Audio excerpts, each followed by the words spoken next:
राजस्थान जयपुर में 3 दिवसीय प्रथम संभागीय सेमिनार सफलतापूर्वक संपन्न हुआ, जिसमें मुख्य प्रशिक्षक आचार्य परमेश्वरानंद अवधूत ने अपने वक्तव्य में कहा कि श्री श्री आनंद मूर्ति जी द्वारा दिए गए राजाधिराज योग एवं तंत्र साधना द्वारा व्यक्ति की शारीरिक, मानसिक और आध्यात्मिक विकास संभव है।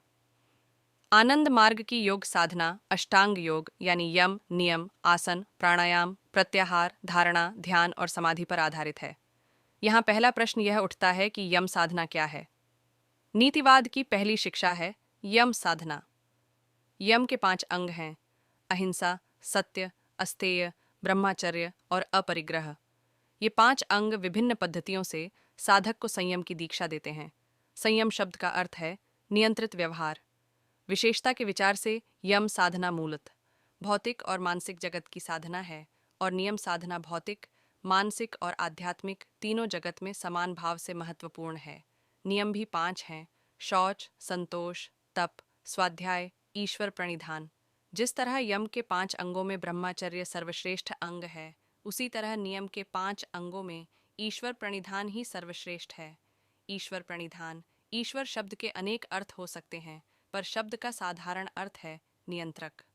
सब बंधनों से मुक्त पुरुष को दर्शन में ईश्वर कहा जाता है।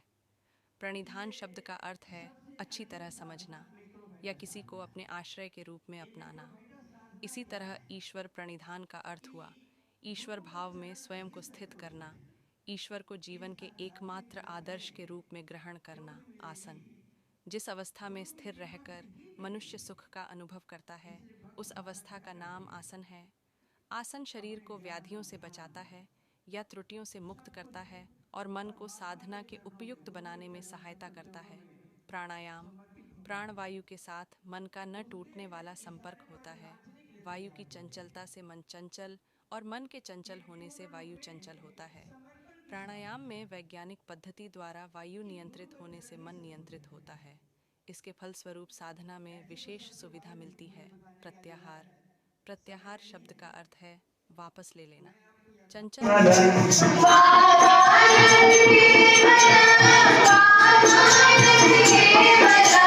भावानम केवलम भावानम केवलम